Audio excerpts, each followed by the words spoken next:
아마 개를 용하는구나 이거 어디에 버시 tapi ini tak nak pemain aksana yang dia nunggu dalam bentuk dia maka saya koi aksana yang dia mah nunggu nade mah inam sang nade mah tiap nade mah awak dia jadi dia besi makin dia bawa banan awak dia siap dia tim dia besi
Phatna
Sona, Gupkhiatna, Tuangpi.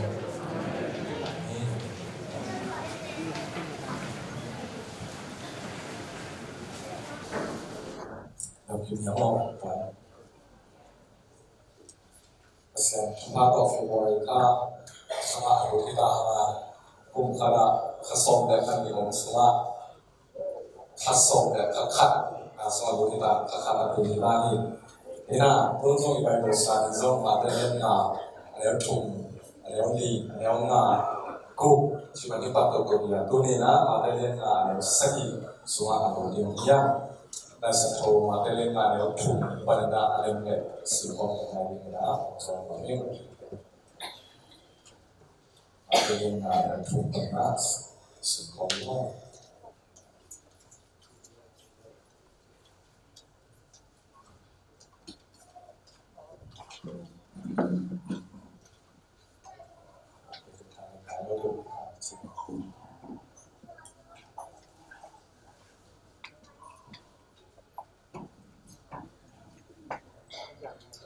Alim pakai le Khen sini na kanung Phatna Apna do zuyum kha thula ma zong kha akisate sunga va kung na thu ahi malem Thupha mi dahin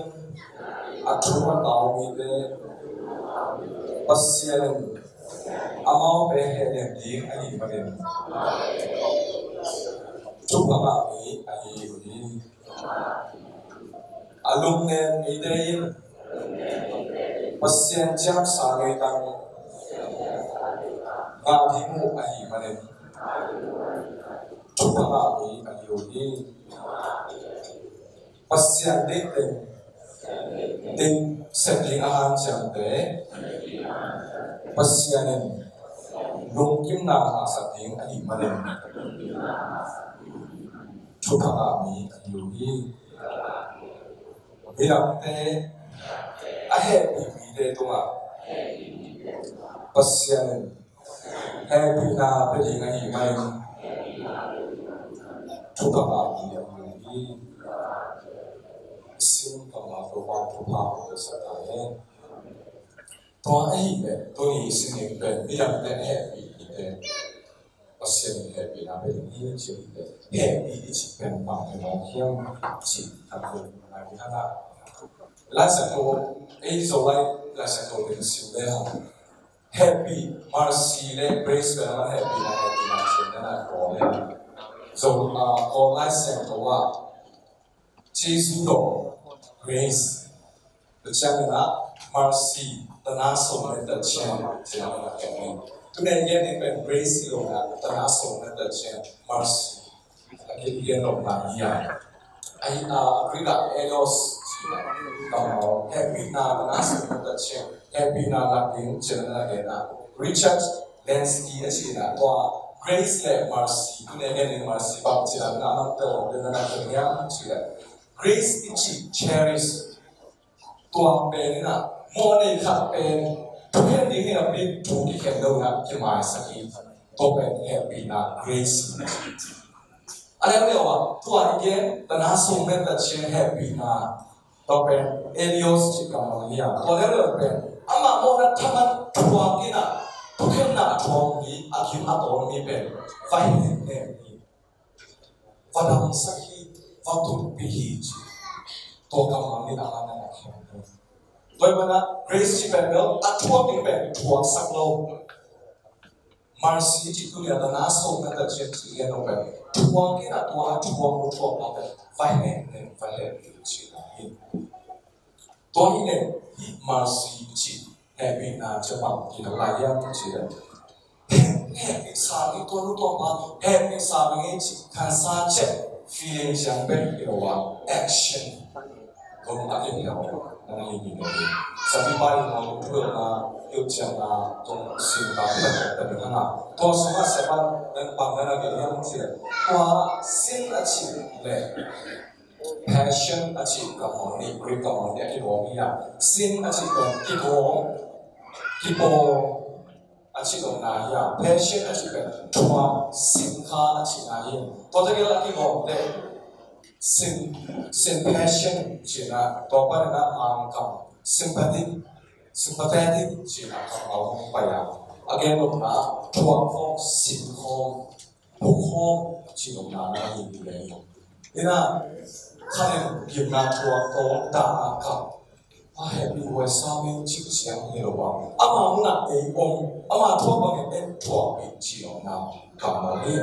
อีมาเรียนงานเดียวงานอะไรลุงเนี่ยมีเด็กจิตตัวที่ว่าตรงนี้ว่าจิตตัวนี้ตัวนี้ลุงเนี่ยมีเด็กเป็น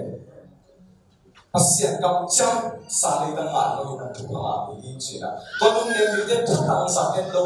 ตัวเด็กตั้งใจมาเลย action ของเราอยู่มาเลยภาษากับเสียงกับเป็นไอ้เด็กนะตัวแฮปปี้นะที่ว่าเราเป็นลุงเนี่ยมีเด็กเป็นตัวเด็กตั้งตาเรา action เราพูดถึงตั้งนะพี่นี่แต่ละอีเอ็นมาร์ซีจีเอ็มเราเป็นองค์ที่เห็นสิเราอัดทัวนู้อัดทัวป้าว่าไปพิจารณาตุปิอาว่าที่ action ตามจีนอะไรตัวเด็กลุงเนี่ยมีเด็กจีเลยแฮปปี้นะตัวเนี่ยจุดสุดที่ว่าเราเสียเรื่องอะไรเนี่ยตัวเด็กตัวป้าทำไมอ่ะอีเอ็นสาวเนี่ยขับเป็นขาทุนมาสองขาละที่สุดเลยตัวจังนะได้เห็นทุกดาวเตะลุงเนี่ยมีเด็กปัสยาเด็กเนี่ยสักเด็กชีวิตเนี่ยนะตัวเด็กบางอย่างเสียอามิมาลีฮีน่าเห็นว่าดีเลยทุกมาถึงอีกสิ่งเป็นขาทุกสองขามีเด็กเนี่ยอามาคิดอยู่อาเพียงเสียนั่นเองสองขาที่สมัยเด็กบางขาเปอร์เซ็นต์น้ำมันสองอย่างนี้ได้เห็นทุกดาวมีเด็กอย่างนี้อามาที่น้ำอย่างนี้จังนะอารมณ์เนี่ยมีเด็กอย่างนี้ไอ้น้ำว่าเสร็จได้เสร็จจริงอารมณ์เนี่ยอย่างนี้ไอ้ยังตัวเนี่ยแฮปปี้นาเนี่ยเด็กอย่างนี้จิตใจอามาที่น้ำหอยอามาที่น้ำเสียงเลยมีตัวมาตาเลยมีตัวอันเล่หอยน้ำมีเห็นน้ำมีตัวตาเข็มจีน่าอามาเลยมาลุงบอยลุงเนี่ยตรงนี้เลยอามาเลยมาอีน่ะกินยำเขียดต้มจีน่าเลยว่าอามาที่น้ำเป็นมีตัวฝรั่งเขียดจีนน้ำเลยมาอาว่าน้ำสันติตัวนี้ตัวเห็ดปีนาเป็นกว่าตัวกี่หลังเนี่ยตัวบางส่วนอันนี้นะกว่าตัวนั้นกี่หลังกว่าตัวนั้นหลังเป็นจิ๋วเลยตัวนี้มันผมจะเห็นโรงงานมันจะมีแค่เป็นตัวเห็ดปีนาเป็นมาจิ๋วอีพัสยาเป็นหอยเดียวตัวหอยลูกเดียวตัวกี่บางมีอาศัยกว่ามาสุสักพัสยาที่มาเป็นกว่าจิงตาพัสยาอาเป็นเดินซงมีแค่เป็นว่าเห็ดปีนาเป็นจิ๋วนะเห็นในข้อมูลเนี่ยจังคือจังเสด็จของเพจละงานนี้ที่เราทำมาเราผมขายยังไม่ถึงแล้วนี่อีแต่ว่าที่เห็นเป็นนาเป็นที่กินนาเป็นอาที่มองนั่นนี่นะโอ้ขนาดนาเทียมโอ้ขนาดนาชิสุขว่าวิกิอิสับยังวิกินาตัวเนี่ยบางคนเนี่ยนาเป็นยังจริงๆนะคนสิ่งนาเป็นแฮปปี้นานี่ถ้าเป็นจริงตัวนี้ก็สอนนี้เด็กสิ่งที่พ่อบอกตลอดตัวนี้เป็นคริสต์มาสนี้เด็กลงรอยพายเป็นสิ่งของหุ่นสุยาอีเพียงเสียเป็นแฮปปี้ไนท์เสียเป็นที่แค่มองไปอันนี้ได้เรียนรู้เป็นหุ่นสิ่งอินุตัดเสียไลฟ์สไตล์นี่เป็นแฮปปี้จริงตามมาเห็นอันนี้เราตัวนี้แฮปปี้ไนท์นี่สิ่งจำเป็นตัวนี้ก็สอนนี้มันเป็นขนมตัวนี้เป็นขนมวันที่เราไม่จับตัวเราเลยที่วันนั้นวันตัวบาง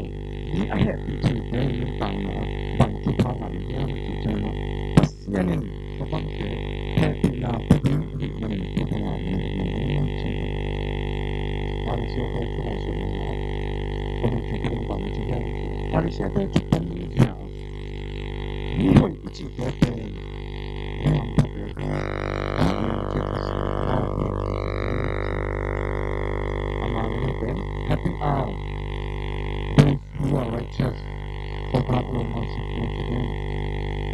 You would help me. You want to know percent about it. Ayang natin again pa. Dito nga happy na anak tayo pa percent ng pan happy na sabi ni Amen. ตัวทุกเป็นมาได้กุศลอย่างนี้นะตัววันทุกเงินนาบ้าขัดขืนนั่นเองเจ้ามีดังเตตัวกมลมีดังเตโมนักไม้สักมาบ้างมีดังเตตัวนักสักตัวกับตัวมาตัวฟันน้ำมันจะกูตัวขัดขืนของตัวดีกินชินนะทุกเงินเสียเพราะมันมาได้ยังเราทุกองเสียบางอย่างจริงเลยปัสเซียนตัวขาทุกอีกส่งเสียอักเก็บเสียเป็นมีเตตัวอีกส่งนะของกินอะไรตัวมันอ่ะมีเด็กตัวเฮปีนะอันหลักเดียวเป็นอาไม่ฟองเดชิตแต่เป็นภาษาตัวที่สองนะคิดดีจีน่าเรื่องของงานนั่นเองจนสตอรี่นะตรงนั้นตรงจิตถึงจนสตอรี่ประมาณสี่อย่างจีเลยโมมีโมไม่อาไม่สักเดียวเป็นนะโมไม่สักน้ำอะไรมีเฮปีนี่เดียวเป็นเฮปีนะมาปีนี้ตัวมันนะตัวเด็กเป็นที่เห็นที่รู้มีโมนั้นอาไม่สักเลยนั่งสมองที่ไม่สักดีมีเฮปีนี่นั่งสมองที่เฮปีนี้ที่เห็นที่รู้นั่นไงสุดยอดตัวเนี่ยโมไม่สักนักมาได้เรียนกันมีโมไม่สักกันยังที่ลำกระดิ่งมันเนี่ยที่ลำมาเสียงกันยังที่ลำมาแฮปปี้นะกระดิ่งมันเนี่ยที่ลำมาแฮปปี้นะเป็นกันยังขัดกระดิ่งมันนะขัดเสียงกันยังสุดยอดทั่วโลกยังส่วนภาษาเรื่องที่สอนในวันของมันเนี่ยภาษาเอกเดียวนี้ภาษาอันมันเนี่ยapa sih yang bilang terjadi dari itu? Matthai soalnya dia soalnya semua orang yang dia mau masuk na, kita mah anak masa deh mana, kita masuk mau masuk na pergi deh, amen. Kita mah happy na asam deh mana, kita masuk happy na pergi deh, ahom kipin deh. Tua ai mana tua bagaimana happy na, kita bukan happy na sang na, kita bukan happy na ahok kita deh, atau apa sih yang kata happy na pergi ini, biakna, biakna pergi na, kita nak ikut kita nak kata, home pergi ini bin hilau happy na pergi ini, pasien ini jika mau nasana, pasien ini happy na pergi ini mana Sian tentang itu yang siapa? Hilama itu yang pendek hilama lagi soal mana itu yang siapa? Hompe itu tak kumpulan Sian hompe ini na akhirnya nongnya na tua mite bilang happy na penite Sian happy na penini coba makin ini jika Ciamna Thugenna Ciamna Thugenna ini jadi pan Ciamna Thugenna tapi bukan semua soal itu kan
na Apna le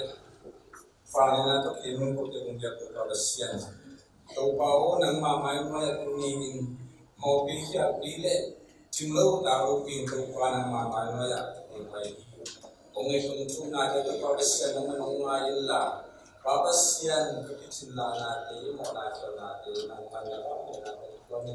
nasa to Sian to Papa Sian Naman tuni pisungin naman kote napusa pol pi papasyan kamawante hatchar naman nung pia to ba o nangma nasat na ahizuna papasya leitung nung takon yung ina mihingi manina nung takon na Khai na ahizungin to ba naman nung pia laway na set na kontrole na nasa natin pa ng to ba naman nung sinong kema nung dala to ba ng mama na tunigin nang mga form training le, nang mga platform training le, nang mga pinataupa ka di kasaptang ngente din. Koten nang magtupan ng kanya tungdang pangtuhi. Kapapasya ng mga tunina, namanya kung payod siya ng taupa o kalungsing sungay zong kangay siksak na sungawahin zong taupa pasyan. Kapwag lawahin zong kalundam na zong kakasyan na zong taupa o wate siyan at kimchiyan na taupa o buhay. Nang mamamang pay kahiman papasyan nang may kote isang natin ay sun kote lundam natin ay sun kote pataw natin ay sun tumpa ng mantikche tuwate Khen to bolso na din o petahin papasyan nang may bolso na lumpia nga na nang mamim tina din nagamit ang sa hindi yung saktahin tupa o lundam ngay Kunina po, timapay din ang nagpapang sa unang ngay. Adiya din tupa na nagpulisyang Siampi pa sa Emeritus untuk panung pulisyang jika dalam nanung piak saka kote na tupa nang matibang na purayun pasang din tupa nang may nang itin manin. Malang din sa kansang piak sa kinla nang man tupa kasi nang mamimpiling at pangalan sa siyang Lundang ngay ito pa ng mga kasyan patiyo. Abe kung kapawin siya pasta panin ito pa, assistant pasta dito pa kasyan. Amaw kumalkat yung tiyadahin zon. Amaw yung kuwan sa mga zon ito pa o ng mga amaw tayo. Simna po natin, mabante ito pa naman kaya. Dibikat ito pa, nikat kumikat. Pagsikin ito pa naman ng Dongh isama ko. Malam sa mga pisa klain lahat pa kasyan. Namite ito, kumite yung tinanong kayo. Zon din Khai pa, late pa ba? Di pa hindi natatanong piyak sa niyak tayo. Nung damong tupa, kung polisuma, nanganungin natin nung damong. At yan yung tupa, kung ng paisolo. Sinalo natin, kapit-kapit kapropi. Amaw tayo kung nasa tupa ng manungong pinla. Tupa ba siya, lumay ko nga doon. Tapos yan, sinalo natin sa asolo yung tupa dam na ang ating pinigin. Nanganungin tayo kung nananong pinla sa kinla. Ane, doon tayo tupa, amaw tayo yung Ciamna na piyang sa inyong sinunggit sa tayo. Doon ito pa, diyan tayo nang tumulong sa'yo. Sa tawa ang pasag sa mga isungin. Tapos sa mis, Sian ang isungin. Tupa o paswan simpa o kaya pipan. Doon singkan niya nga isungin. Tanglian kapon tayo sa tupa. Amin ko rin tupa tuwa tinghi. Nangman amin ko rin tupa tinghi. Inaisungin tupa pasyan ang ngapot tayo sa tinghi. Amaw tayo mong napapasyan mo naman mong pagkila. Aswalawin sa tao pa ito na nasa napal yung umuang-uang yung dam siyang nangangbiyak sa kanila. Nang maminong patay bile, nang matay siman pa dito pa natate, dam siyang nung nakasolo ng tiyak sa tayin. Doon mong tao pa, kung talagang kayo kong solo, nabibang mo daw yung pagkawin. Adiyan yung tao pa o anong pumulot yung ulala ko pa yung ukang yan po, ulala yung Pi papasyan ni Ai Lian Pau yuza na to pa po kamsa na tayo to pa amin kung kayo papasyan kapi ko po tayo ng hindi pwede sa mga tayo kung mga papasyan nang mga biyabus nga awod mo nito pang paiso ng hindi nang anong tinanggap sa taong piyak sa kanila amaw tayo at sinag kemle awong o Bimakak pinjan, bukan bimakak pinjan. Zoom, lungop sa tangan piyak sa kanila. Papasyan na natin, bangko hemplo zoom. Simna po na mafandang pa na piyak sa kanila. Nung damang ito pa, papasya bimakak pinjan. Kung kumate ka chero obi. Kung pinasenay zoom, kung pinasenay zoom to papasyan. Kung lagawin to pa o nang mamaya din, nang maminsan na din.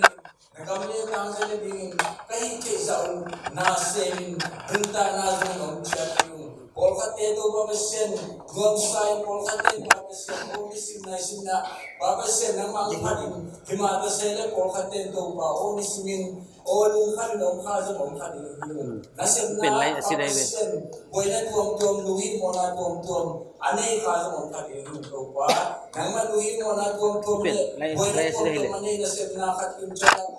Natate yung Thupha Sian, buat yang kami sosokan Thupha, apa yang lupai na umpiak sakila, pao naman ko nang matumute, mite lagate cuman kakaswat na diun, leci bawa Thupha na Thupha na kasyang tungong pila, aksan na sosokan Thupha ng kecietain. Lugamung Thupha nang may importi sunga, Sian ki po na tuam teso naman tumikan ng lugamung ay, papi ki po na te ay sungin, lugi ki po na te, lumay ki po na te ay sungin, hangno ki po na te ay sungin. Thupha o nang maipupang piyak sa kinla, amaw te kaya na hong natin, nang maminsan na din ulit, nagam na rin tamsa na din kaya na hong natin sa taing. Lugamung ay Thupha nang mamin.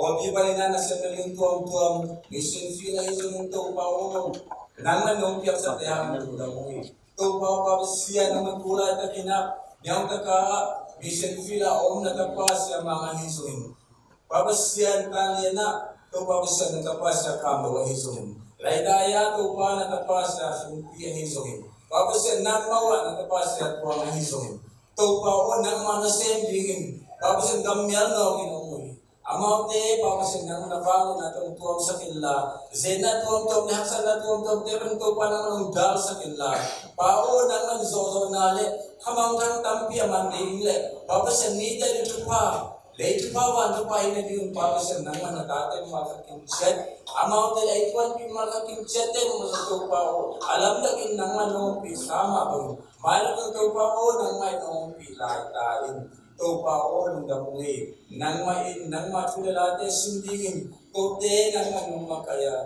adere Thupha kasi nang matulate sindingin na tisisam may Ciamna nang lugamui babasya bisang sangat nasi natate babasya siya pate siya kipan amaw telo Thupha kasi nang matulate no pilmapangin malam itu kasi nabona pao nang madin na nang trinada sen tinle pag nang mamin trinada sen doja dinle sana pangte mo sa Thupha nang Thupha piyak sa kinla nang mamin trinada sen doja sana pangte sa kinla Thupha o nang isang tisisiro mazong na alam ng Thupha piyak sa kain Thupha nang sama wala sitya sa Thupha pasyan malaka kujete mo nang Thupha piyak sa kin tuzorna pasyan nang Thupha piyak sa kain lugamung Thupha naman tulina, Khawm naman pagkano mo pitong damu, naman Thupha pasyan hiul sumtang azon, basyano naman panala na to na dam naman mo pila, ang igenging chute akipan, ang sa dilate yung Thupha natin naman mo pila, babasyan naman natapa sa patama Thupha naman, akamamula nga isunate mo sa sakila, nang mamintan din sa sakin ko asa nga hindi na datan makakit siya na din yung Thupha, ilang tiyang natin sa pilate sa kain. Nung Thupha, kapag siyang luya, kung na ahizungin, papasir hamno na ahizungin, papi kilopta na humizungin, lupi kilopta na humizungin, kung din na dati mo na pagpapapiyok sa kinla, kaya na ako na akong Thupha, unte o naging, at kaya tinilile, unte o naging ipote naman mo. Lundang mo Thupha, kulina, lundang ko yan na dati, yung Papasin naman ko mabuhin ng maute ng mayo na yung Thupha piyak sa kin. Adiyan ito papasin nene doon piyan o papasin na tatatang kuwa. Uwan sulan mo, doon sa niyang teing kuwa nung pinahamahin yun. Papasin pa, tinapun mo, kung tinrezongin, doon sa Thupha tun siya labsang panangman. Aso ami dikat dito panangmain ng main. O naumpi natin ang matuan ng natin ang Thupha pasyan. Kung natin pasyan ng na pate sangke komunikat. Amaw tayo pa bangkong hakim dyan ng parang nung sa saklana. Mayroon sa pagkausap siya dito pahin po na alam na pangkip sa niya dahil. Lungamong Thupha na may kumidyan mong pinamang mayroon namang pinala din Thupha o mayroon isuwang sa libo rite Thupha sa kagay ito na ito paano matapangkip sa niya lain. Adiakin soalnya ini, di soalnya ini jangan coba pasar maritas yang makai natuto ini. Oh, makai itu Simna ini nang kuasa mengilah. Bapak Sian nang mati na akong kuasa itu makai cina ini. Tupa itu Simna akong Sian lain. Bapak Sian ko ini kong payo. Kamu kaya nanti untuk orang ini memahami satu. Nang masih apa untuk Bapak Sian? Detail agak cuma pakai cina ini. Lima katim chat waktu semua orang mahizungin, waktu itu orang mahizungin, cuma lima katim chat itu. Aneh betul dia bertanya apa yang mau chat itu pak. Nama mobil lah, dia cuma pakai ini dulu. Jadi itu sih kan soalnya dunia mungkin turun untuk dia pasti.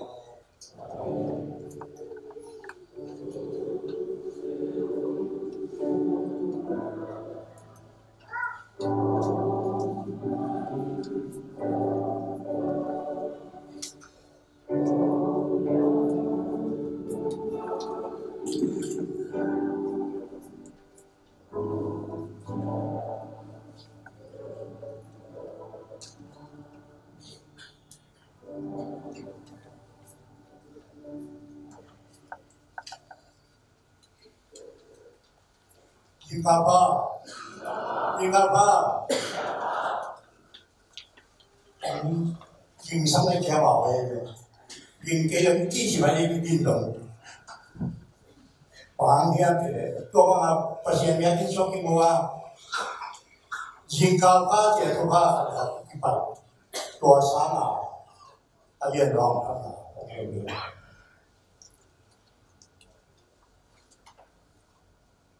Hanthotna ai Siampi Siampi akan lo pide sibe nipi kal atuna nipi ni atuna nipi swa nipi ni ina pasien yang Siangtho swa imong ding ama la hi Luan pasien Siangtho Dongh liam thay bài thế na nát thay sát thay na si thay mặt thay na ta Biakna ta phát sung tôn Tung chính cái mình ama Biakna Siangtho ông Tung itu Pak Presiden Pak Torna dan Ton Thugenna no te tayong betul kita aku ini ôngBai sokai Huai TVC Huai Orpina Hanthotna Pupum Thugennaตัวเป็นมาเรียมสิKhai le minamar Khai le minam jo Gupkhiatna tunina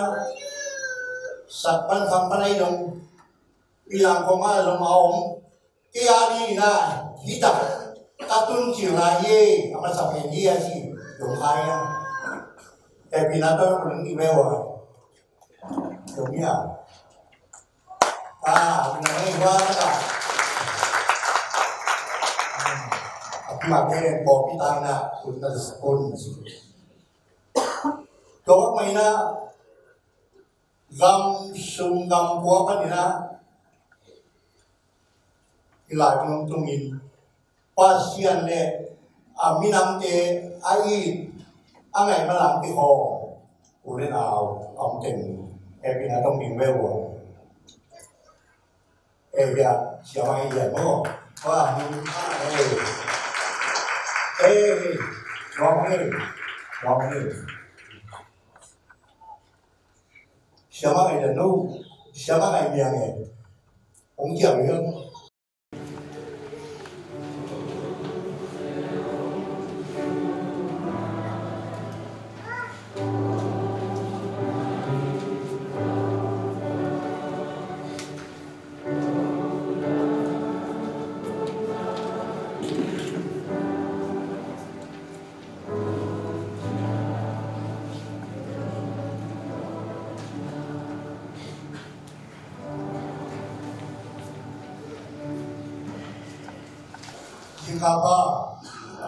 Ingapa kinh sáng nay theo bảo về kinh cái đó chỉ phải đi kinh động hoàng thiên thì tôi mà bác sĩ miễn phí cho cái mua chính cao pha chế thu pha cái phầnตัวสามารถเรียนร้องทำ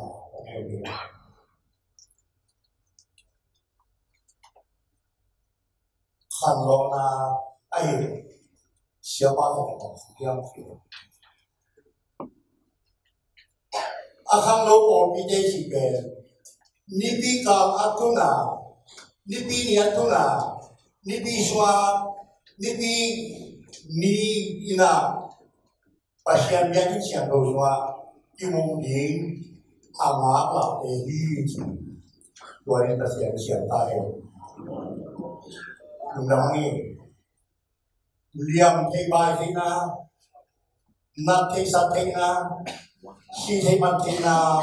tak pilih. Kalau kesuntuan Tung Kemin, apa biakin Siangtho Tung itu pak pasien. Phatna Hanthotna mela noted by the Gupkhiatna akibin ongai sokai Huai divisi Huai Orpina Hanthotna Pupum ni to be Maria Khai le minamai Khai le Minam jo Tunina Satpan Kampanai dong bilang koma dong om tiari na kita katun cila ye apa sampai dia sih dong kaya binatang ini mewah dong ya binatang ini mana Makanya kopi tanah untuk sepun sih. Kalau mana gam sungam kuapa ni na, ilang tungin pasien le aminam te ai angai malam ti ho ulen au teng pina tong ming wewo ya siapa yang mo wah wrong here. Siapa yang nu? Siapa yang biangnya? Ông Diệp không? Ông Diệp này vậy. Cái đầu nào là nó sẽ xả lỗ cái à? Bạn说的，光接着我说那个，你老妈不懂，你要给bạn说那个，因为哦。ตัวสักแก่ว่าน้องเกิดมาตรงได้ไม่รู้เลยมองไปทะเลองตุงยิ้มยิ้มตอนนี้บางเส้นเส้นแรกเสียมาต่ออีบุษสวที่น่าพอทำได้ยินตัวพี่หมาที่คอมเดินตลาดอย่าจะมามีเหรียญเทปเลย9,000ตัวลูกสิงคโปร์นั่นเองเลยยงขนาดยุโรปนั่นเองเลยOsiman, omo, luna tu ada lah. Elong ni Tung kam, kat ikan ban lor, lo gimana ni? Luna kita, ikan ni Langh nonton Ciamna, hasil le, bila madi ngah nonton TV sekolah, pergi sia, nong paisa ni ibu. Khawm Thupha rồi pin và Thupha của ta hè để là cái này là gì là ia boleh nanti semua nama Biakna Matthai itu Simna ini nara puasa piwa ni tang nai ngah dong jiwen wan pon cái tua ông cái lùng cái gì nai ngah dong sang lui Song dengan aki adi pekat ke bangil kaya, naik tungtongi, jingsan naik kopan, kita naik kan dong, naik tungdong, kaya divisi Huai meeting rumah, ayah, kita belum lagi quá hôm nay biểu tôi là gì ba mươi sáng anh đi tết bia dia dia na jaru khani bi ni na por piupa por pinasem department na komandia có chân nông NIPI ya so mục so sẽ có thành gì tua tên béo mà bèo lo nông cả hiểm ngã luôn tua cái kiểu na por pipi tê long cùng hạt ama sapena itu sin nari ya itu sin ni pen bagi dia mesti por pi koya mountain strategic plan gạo quân vậy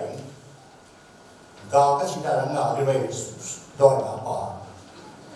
dùng nghe cái việc được thảo đi cái sản phẩm thảo đi sa tan gạo quân in strategy biểu bà của sinh đi mình na giờ kha NIPI đi na cái áp thế nung NIPI cái áp thế tôi tên bèn luôn dân này bọn anh này yêu đấy quân tại sao không ăn phiêu như vậy tôi yêu là cái bị thấy mà đi làm ăn Ciamna tôi không mấy na bỏ đi mi đêm ấy tôi không bỏ đi mi đêm Matthai aki kêu tôi vậy à tôi cũng làm mà cũng tên nắng tôi bỏ đi mi đêm à thì bỏ đi quay lại là thì cái sáng mai mình về rồi bài luôn rồi ha xong rồi đi bây giờ đi đi sang này có cái gì à này cũng là đi chứ anh ấy là gì chỉ có bằng nhiều cái đấy này nào đó nó sẽ được áp dụng này chưa mà một lần hàng bởi vì là bài luôn sự thì một tôi nhận học cái từ và Sian và thành chúng ta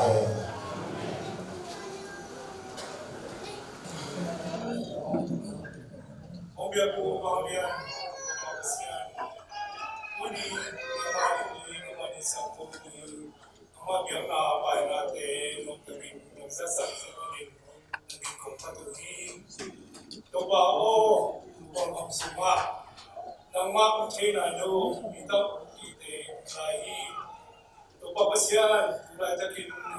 TBC Huai dalam ini, yang kami Sian.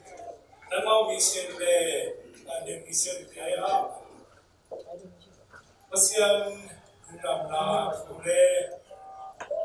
Jesu kadi, China lo bite tuma, Sumpi na le, tampo na le, tapin, kini na tamayin, tumunan na asem, Siangtho, Siamna teo, sakin, imna pama, nong kasasin. Yung semua itu kiper sakin binuna sem zoom kiper na kiper sakin tuin nama maino ya kompiak ya tuin misen sunte Siangtho arinti nong sami topa zona paina te a midik miskam lakin te to kiper sakin Pihya bilang cuma apa juga ngomongin das som das khadongin tukina ni sapin Gupkhiatna te a nemin mantra sumaswana to pa ni songa ni misatu namo siam ro suma koma kui ko be ko to boxeno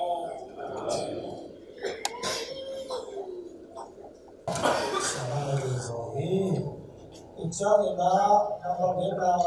Khai Simna itu dia memakai Dongh bagi Simna mulai dengan aksara Thungetna sampai kepada kita nama kona bukti nama Pupum itu Ciamna na somne kata tempoh ni lah somne mati mo tu somne mati Opa apa ini? Apa mau saya berdua di semua. Tapi bila boleh kita mau nasi itu ini Ai Biakna amsung apopat ko Siampi Tuangpi Gupkhiatna Langh Pupum dan Kikhopna kita menami harapan mendapat koin tempat tempat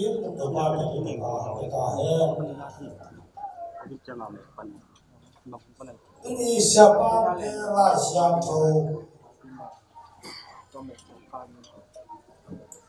Mimal inkuat minam Khen minam inkuat minam Khup mimal Khen minam inkuat minam Khen pasien kamal itu ya pasien Thupha dan dosa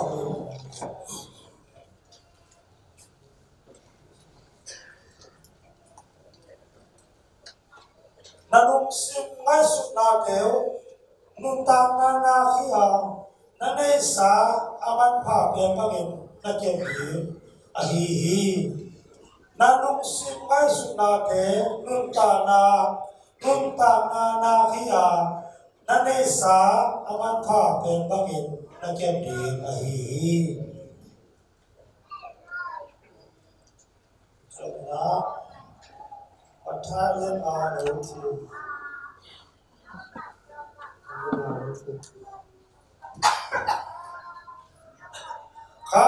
Khatraba Zohar Kisah Tesla Tung Natu Omahimanin Thupha Khatraba Zohar Kisah Tesla Tung Natu Omahimanin Thupha dan cetupan kita kesempatan tasbih.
June the song here,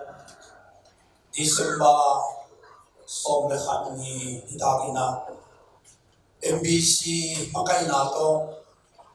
Pasyan the same day, Gupkhiatna, Ministers Conference, Kini, Walaya, Zangkung, Mudo Wempa, Umpaina, Fu Ongeni. Pangongeniam Chile, Pasyan the same deo, Pasyan tu mi deo, Ipasyan tu iman kile, Tuman Ciamna, Ikha Swakhagne, Pasyan, Geodi God, Panin, Akile Langh, Geodi Sokhaning Dawai Jimeni. Pasyan na sem Khani Onge Hilowin, Gammakai Khani Onge Nahimanana, Kalungsim Onglong Kha, in Katunjan Kan Kwan Teto, in Thugenna Kaheni. Pasyan Saktalowin, Pasyan Tumachuman Lowin, Inun Table, Pasyan Mi, God, God, I think Kim Lai, God Sokhani, Akile, Bul, Tamal Sokhani, Dawai Katile, Katanuin, Zonge Mopa Hanki, Zonge Hilohi, Tantia Lady Tomilowin, Ilainun Tana Suma, Pasyan, Ikamin Cicinapina, Inun Taman Tuman Tuta, Pasyan Tumanna, Anusya Kale, God Banin Geogi, Isohami, Lawai, Kenge, Nahilo, Mulo, by Tunina, or Bimi, the Wilate, Home, Kimwani. Toba Suina, Matthai Lian Sani, Anem Nasuma. Suaman Papen, Vok Maya, Ikoi Logi, Vakoi Kale, Sik Chitong Leldi, Pahangian, Suaman Pa Abor Pasianin, Vok Adin Bologi, Suaman Pa Abor Pasianin, Vok Adin Bologin, Ming Den Abor Manina, Ming Den Man Pamai. Vokpen buanto kizeni. Ming te tana khatu kizem jiang buanto kizem kachi na hilo ina kisong kiun. Kizem na laka. Ahoy pen dingina. Ipasian umpia kizok kizem na pen pasian kamalai Siamtho hi. Atil siam ito bantu ang betahe. Miden na hoy sakay chial zongin. Tanakha me katte ki surin na samte na kiyo sa zo ke kiyo zongi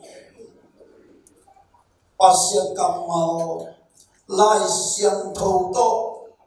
nakiseble nang ne pasyanin nang hoy ong sai nang edlong ong sai nang thupi ong sai anong tapi siyang ito pagpapaka pwede manina pasyan to kisema Pasyan Thupha, Imama Thupha, Ima Punton Inquan in Thupha, Inquan Punton in Milan in Thupha, Isoti Nadingin, Ongher, Pasyan Kamau, Ilum Tam Tuma, Ilum Tam Suma, Pasyan Thu, Khawm Jatiya. Later of what Zong kan zo kasa. Nada dong sri song le li na bang na Ciampi le. Miglo ten Thusya vive pahayi chi. Now pai pitena aswa now apai bangi. Miglo ten Thusya vive pai ahi manina. Kwa apai Thusya ben aswa hiya di apai nasa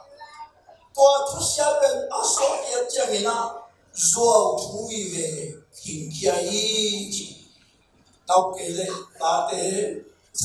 sang nghị xong là lý nào là xin alung xin suma thusia vi về bài ấy mà nè abai thusia aso kiat kali ngala còn khát tên jadi na bài kali ngala còn khát tên Thugenna phol bài kali ngala pangayan tin asuma thusia akhol khol tên swap phenomenon aso kiat tên nasa aso kiat Ciamna Zoom movie về so kia hi na chi akilo paisa to ma ba mina to ba suna loka alien gu ane som ni le nga na so bang de chi yam chi le ni hoi pai alung sim suma to yi ve pai ai mani aso kia Ciamna to yi ve so ke sa hi chi asai ka kho te to pa pe ni to na ki ku kali na na na lo na ko da ki to kali na na zo tu bi ge sian na aso ke mo ai ke Thuma tuta na suman na khol aso ke mo ko ba tu bi ma ai chi to na ni ho ta ni ale no ni ko bi na Khup nô la pa ule na yo ilung sim sunga adam te kholoin Siantho kholini Siantho ma chota Siantho ongi na kholini wain ilung ta na okwa tunina Kumpiri na alian khatna le alian ni na in Khawm ta ila Khup kini ong kini Siantho ilung tang suma ikhol Ciamna Siantho le kumpitu omut Khup Ciamna koi so pasakya Kumpitu le Siantho nanun tana omut Khup Ciamna bang thu tel so di bang thu bi so di ngaya Siantho le kumpitu nang tuang Khup Ciamna Sian namasak kumposa kumpili na alien kha anew kwa na sma Sian misa ilija tuna kumpi thu kumpi kumpi paina atune na to anase miso ma au pare miso na de solina ilija samsa ilija koila nayam Ilija samun kwela mayam kakirang kai samun chin kumpi pain atune na to amite samsaki pasien ni pa kumpi pa nang ong sami chin ilija tuma again Ciamna ilija in kei pasien ni pa kai le van pan mi ong ke ta hen chi van pan nei ong ke pe din mi so ma le ong pa bi ta bi pa thuni na le pasien thuni na te ni un tu chen bi pa thei na bi na ili la ke so ma ong pa so le na kumpi pa nang samsaki iliyao chi chang pasien iliza pasien ni pa kai le van pan mei ong kia hen chi ong plaka van pan mei ong kia kam le kumpi pa athune na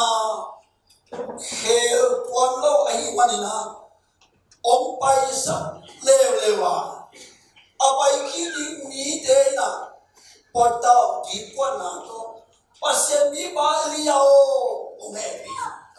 kong te ongepi nangin ong talung ki tabewin chin khom in sain ila ilisa ko tuni pasien mi pa liao kong piban atunay na to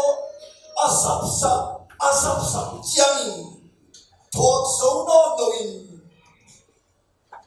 ông baya cùng bí bao cái ngũ chân bằng nghề nhang chế cùng bí bao là gì là đọc số cái đi chỉ thủ ông em mọi cùng bí thủ lệ pasien thủ là nó ta mà xuống na te ling hun ông tung hap chiang na pasien na masakin na pasien na masakin chỉ do thui cùng với ba chỉ nhà do thui nhà ở đâu na nhà non lovin Elisa apa chiang cùng với ba chỉ anh na company na alieni somne ngana mi thu iman ding sang to ba thu iman ding sang ta khan chi mi thu iman ding sang in to ba thu iman ding sang pasien mi ba kam sang ilishe Jericho Khopi ông Tung Chiang Mỹ tên và đón mà mua của pasien ni ba kam sang ilseo na đâu ba iya isong ni ko ma iya Mỹ tên là ilseo ka thu song na đâu ba iya asongin ko te kwani yung pasien nama wal tung khat bewa wal sung khat bewa sel khadi koi khadi ka zong ni ko hi chi pasien ni ba ilise ka thu sung ilise pai keun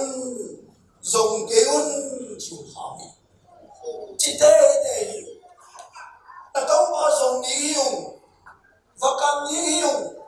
mual kuma pasien nusia yang guam so pasien nusi Khai yang zong ni yung chi na zong ke ni ko hi kong hao ke chi pasien ni ba ke chi ai ha ka zong ni ko hi chi te ai man na iri se thuốc số lobin ato na ayun chuyện bay sakit. Min song na tena ni tum sung vel zon chi takin zongin gimin torin avun be ita sele. Pasien lungkin na hilo ay manina akimulo di ka zongoy manina avun pa mai ninin na mulo. Anong tama suma Minam te thule pasien thu ong lut khom nge le pasien thu namasake kia lo ni pasien ama man van pan ki koin omong lo khadinga akam malai sin to ong siati ama na se ama tan again kedi ana se mi te am sakte ong siati athu ngai na hun among pe lo ding athu mai na tha among im lo ding pasien thu mai bilang te thu le pasien thu luan ho le pasien thu namasaki pasien pe ana azar pasien lo ilisa in som again te jang ge ni ilisen som again te jang ge ni ai mà có một bài thi lâu chín học lên chịu lâu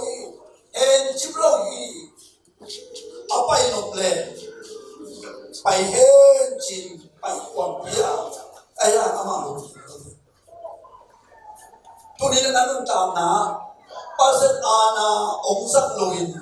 tel thei na dingin pil na ungwana kum pithule pasyan thu ong khom chang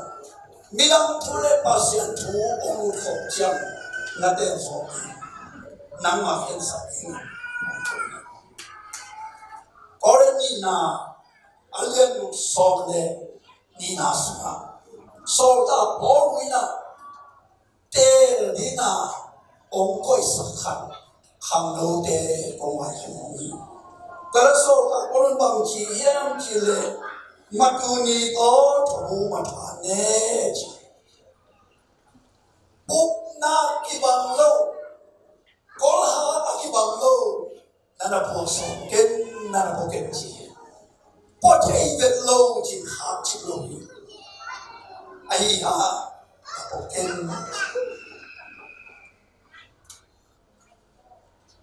a hoi lo tel thi na sim pa sen lo guana ama thu imam na tunga amai pa Tung mi kita ma tuzui ni kita mi Tung pen tung mi kita ma tuzui ni kita mi Pasianin tuciam lui tuciam tak suma Kung tupiam te nasu yule Kung tupiam te nasu yule Cikam malu te Asui te pasien maya pasien awalnya itel tingina pasien koisa tuato kizomina irishe Jericho onglo jiang Mipi dena pasien mipa ke hu ungen pasien mipa ke bang ungen yam chile pasien mipa kikhopna nuang aum zong nuang ai yang tui hoi lo ai manina nào ai te nào to tui hoi lo ai manana kaning te ung che lo tui hoi lo ai manana singpong lo pa te king lo tiêu hi pasien mi bao tui awai nang thong ya sakin Jadi kota Tung yang berkata di mana mau Joseph Laya Sianna atwa kia irishe apa imasya Sianna hangin tui awai lo hangina mi ung chelo now by the tato swakelo jamin swakelo singkong lo pate nganin te atuilo ne tuilo no tua lai ta ina jadi kau mi te na pasien mi ba ke ma tu ong sumi pasien ke ma tu sumi pasien mi te ke ma tu sumi Tung semua pasien ni bao tui benang pasien ni ba ini sen hai atakan laun tua hai semua tui opelun opel betul bang hilen ngom ngom hari Ayah pasien ni pasol ay manin niya hello hai takhat omla aswa chi ong koy pasien tu manin ong set jiangin irisay na atui na chi ong te jiangin tau bain tui siya hepe oi sakta hi cintang kukian kuya siya hepe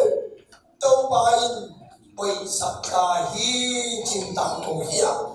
tuban kipanina nào tôi ta tôi chỉ non đầu tiên nào ta nhìn thế xin đầu tiên nào nuông sang khám thì bà Sian Thugenna nếu nó chỉ khăn là gì ai thắc khăn ở số mà chỉ có sao bằng hàng Asia khăn bên ôi xuống cái em thì Sian Thugenna xuống vàng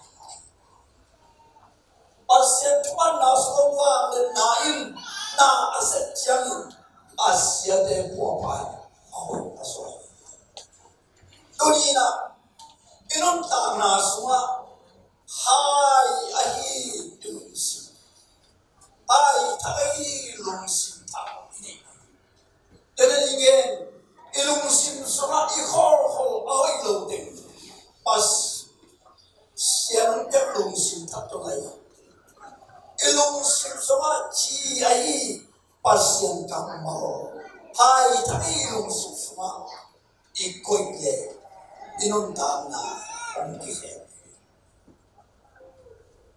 inun tana in anin pek heroin in kon anin pek heroin imidang buk aningina Thupha so Jericho hopi akigen jangina Joshua le itela mide tungtoni pasin bago kilana Again, Tuangpi. Kosa kata Anasia Pulpi. Pasien bang dengan Ciamna mami pasien si. Koto kita mintunina ha ilakobi atau minbola kalau susuma kau ompla mami. Amasaina Jericho Siampi pasianin ahau kunding hunai takin Joshua tukandingin asor amite ni zin awadoha rahap pasiamite ama ina akundingin rahap kihomni Siamna nume kisoki nume thatan nume paktan Aki mapamitan bang manasip lohi, ay zomi. Minamten bang maasip lo nasamin. Ilay panin atong pasien lite tupi sa zoy manana ayin komoni. Ayin sa itong sakto. Jadi ko tupiya. Kumpi pa hen. Ongen sinyutukante ompay hinun zindo. Tadi mat dingin, amlai dingin. Pasien mita sotan Langh kihon saya. Jadi kau, aki siap maina, aki lokno pen rahapin pasien mita Simna begini. Hobi aki siap jang, kosumi aki siap jang pasien amite zin adong nole. Ain kuande so pasaki to panu jalan nanung tak nak sunga pasien lim tak zin nadole nanung tak tu pasien tu lim tak mun na biakle nang nak siang lim panin pasien ong so ta sakbek di loin nain kuan ong so ta akilo no herobi akilo pasien suata la pedingin nun ta na hoi nu som hiu ai ha pasien Simna pasien mi te na wo kha mi pasien mi te suata na se mi pasien nun mi pasien ta sa jake ata mi ti sai Jericho to ba su alu mai ta ina mi hoi lo yi sia lo yi mi ne sa a khe ba la sa tuma ta nu ta lo ma ni Ayah alun semua akhat hane ahilam ke hoki pasien mai zong kha zong lam ke hoki tauba munwani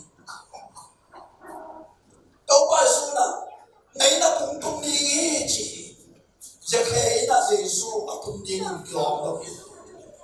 for the same day na kiloma sa đâu na nghe đi qua chúng ta biết Sian day na kilom sa đi qua ai ăn alung sim sunga Jesus lumbu ai man to alung bur na ate Jesus Khen năm là kế cùng cùng lý chỉ mỗi Khen ina đâu bao số ở vùng Ciamna ai in quan Khen cái vùng nào mà luôn ai quan đến vùng nào mà in quan số khát đê để ý cái hồn niệm thuộc về in khát đê để lung đăng to mà in pasien cầm mà vấn Thun chi ta ka thuna ilung tang to pasien thu pe pe ivom ding anu tui du ma pasien lu mo ding thu dia yu pe pasien inong tu ni pasien ina ho ni na ebi te khalina jekhe ha ni na ai ko len gum na anga thuma lo hi Ema umna begin ha begin umna kali ichi pasien te ya soimo len masa lo khami ungki lomi sanda dia lomi Jekhena tau ba Yesu mudoa aman soka tau ba na kong tu ni ichi Jekhen Yesu amu manina ai na tu sang ai kon umna ma chi ichi lo hi Acipon kini, ilogi. Jekhen Yesu aina atum di apa mani. Yesu jekhen in suka lungdam na sungai Khai. Ajar siapa itu orang Thupha. Jekhen in suka Yesu bang teng senya jeti. Thugenna na senya. Tuai ai kuan suka mấy khuôn cái dê lại mà nè chỉ cái dê lại khuôn qua mà nó ra tiền rồi qua mà số thị trong rồi chỉ cái ama lùng xin to mà Giêsu alung bur na pasian alung bur na ama ek suata sakului ai kuan ni suata sakui qua ai ni in quan chúng ta phải thực hành cái đó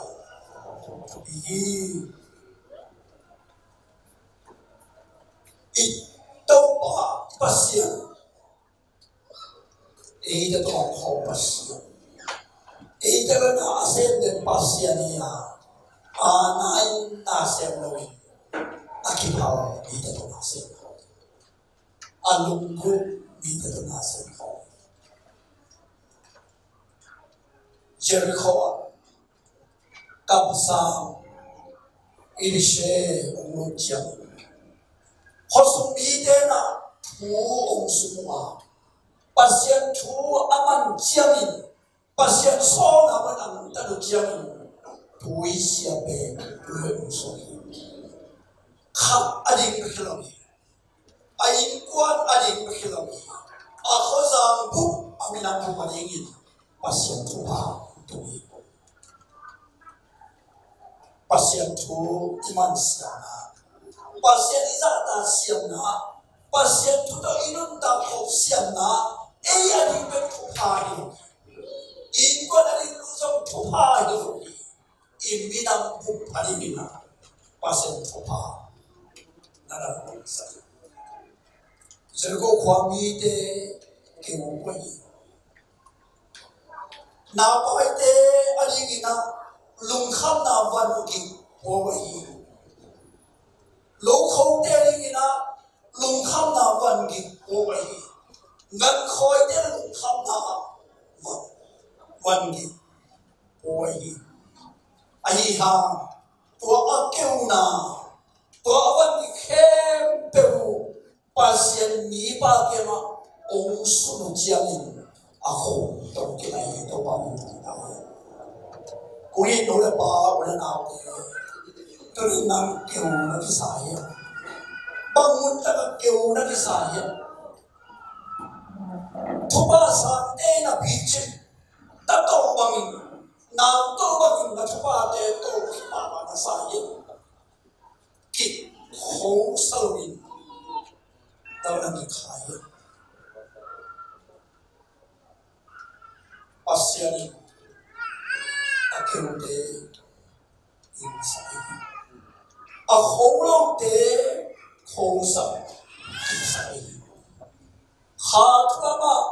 Dongh khá là cái gì thế Sian luôn bula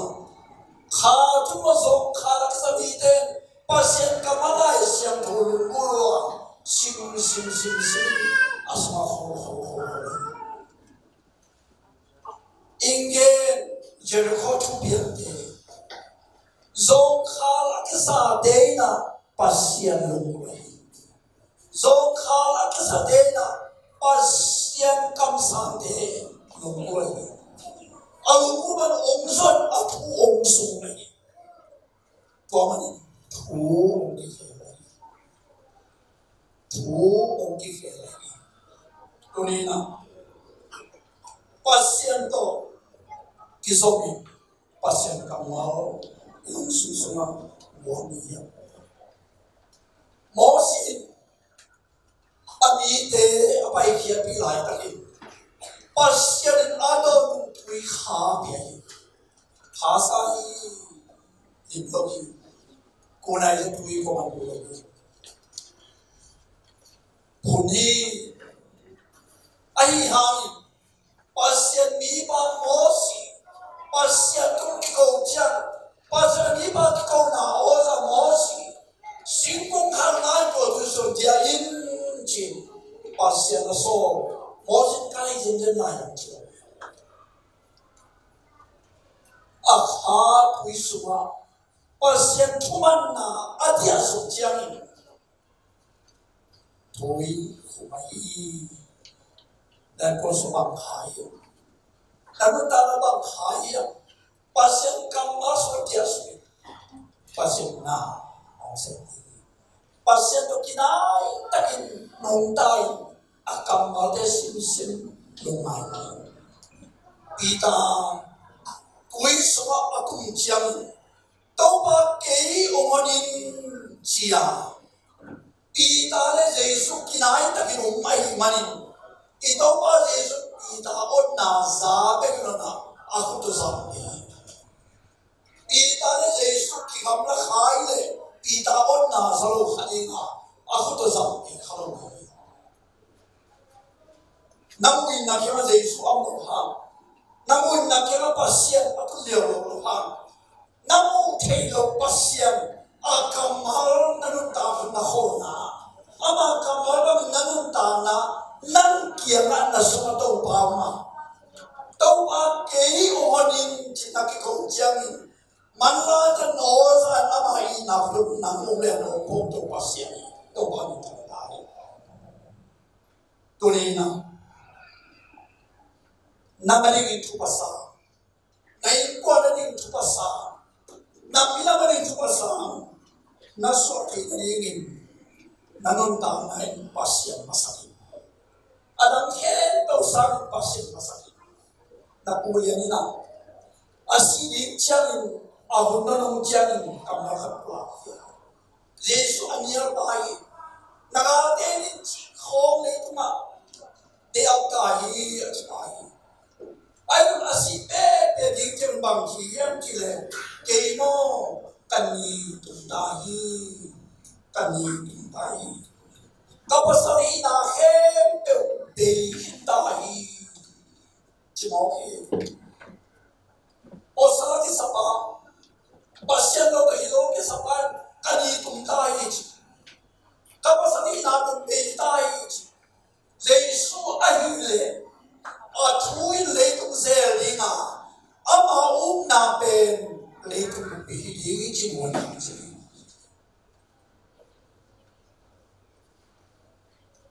ini bụng ini ibu sao cái sắc na khai chân bị đi còn chia ibu bản sao thui Sian masaki Sian ini Ilai Siamtho, Hoshi, Alian Anel to Nasma, or Sian Kamal Hato, Luan. Ilai Bang Chiam Chile, Jin Sang Sian Hua Avama, Jin Sang Sian Hua Avama, Kapasian, Peloin, Ciamna, the Need. Jin Sang Sian Peloin Hua Avama, Ipasian, Peloin, Dongh. Lay a court in Khopin Khup, Ong Mapangin. Was Sianin Inuntana, Ong Neroin Satin, Dongh, Hong, Teacher. A Keoning in Nanuntana, Tobanti. Thupha, Nuntana. Nagaling Thupha Nuntana. Nain Quadading Thupha Nuntana. Naminawaling Thupha Nuntana, you Tobanti. Ahe, Pelapan, Ipasian, Isateni, Ipasian, Pasateni, Hai, Biakna, Yan away soon sa Tuangpi sa Khai.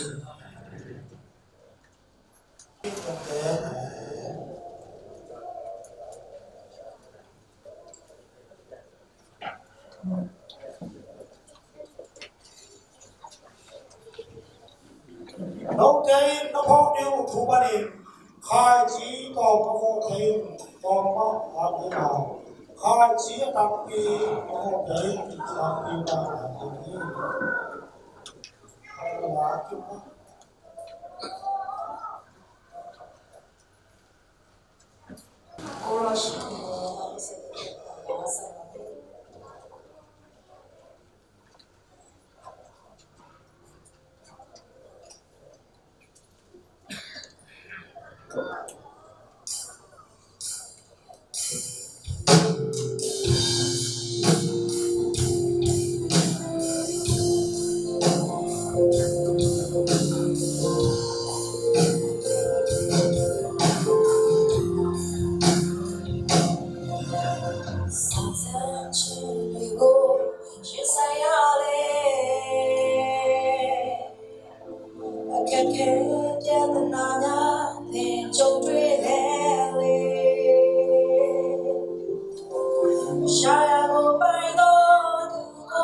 là thế là chung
liam na teu so un pha chi thu pha ko so pa sia Biar tamuin pagsiano. Nama cinta kamar Hanthotna omni siapa omni kian kamar. Ko asa ngate in za omni mai mo kehilogi. Anun tak Sian nadate sakta. Bang yang kesiano kawan kali. Luinjong nadate tuton Khawm Khen kian tu bang Sumpi tu bang Oh, tu bang Sian so makate isongin. Anpa te isongin. Unha te isongin. Tu bang biasakin la.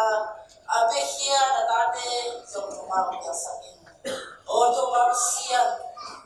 Agisan na, agisen na. Anang tui Siangtho isakin. Tu bang Sian. Naman tu bang lamuy naman. Oh, nadate tu bang. Bapak yang untuk kibang nongina tu bang kaciaram. Tunghagin fa tagin ilam ason kinsian nadate nongin sab kinsian nile. Oh, tu bang. Natapa tu bang sisu minsuangin. Na te tu bang na kuwa ko iswa amin. Tungongnya i tu bang siano.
Awang lian, abune, ama kamal to, bimal, inkuan, or bile, bilang te ko kain, ama ni ngazang, dam tumpor ka pasien tiang panin, Ito ba isong Epina Thupha? Ipapasiyangin natin Khat Siangtho Lampi Nain Ila Emeritus Khen Tung ông Thugenna tất sa rồi ông phải sống ta đây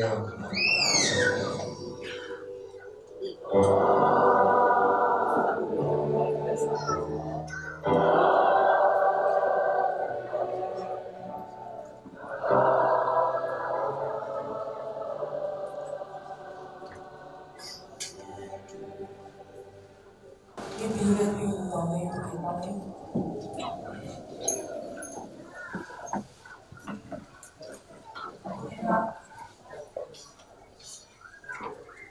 Lupa suara kunci bukan tona pasal tu ada kunci ni le lorong wa tapi rumah le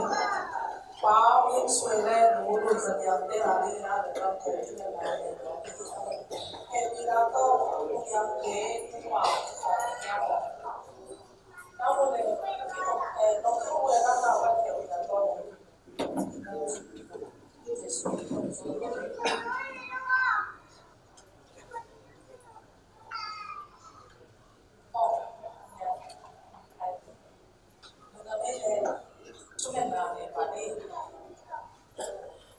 Anong tapong niya kung yan, tao mapasyan. Nang may Thupha na biakahi, noon sa niya kapasal, uwin sweto, Thupha na biakna pa, kapag aswaso, tuni kung ating ni pasyan kung siya, atong pinang na tumalungan ko, biakpiak na amang ko, ipawin ko, Vaimuak. Papasyan ng Thupha biakna, Amau nubai nunta fasana nuba kikau Thupha na tiang kecaparin. Uwin shui mama I nunta na song nang Thupha piak samya dinda. Asi ai nunia unyang adin pasal hoi. Bekam lawin nikat nitak siangin kasi omum muang tapa aswati nangin Thupha piak santarin. Amau pa tau pan Thupha na biak kami akam padi dea kiban asa kabo na tau Thupha piak sakila babet chawin amau to kipo unyang demo tempa demo asangam demo ada sepi demo inkwat demo kwa mahe pewali hi no pa ten tu chang Thupha aswa mangin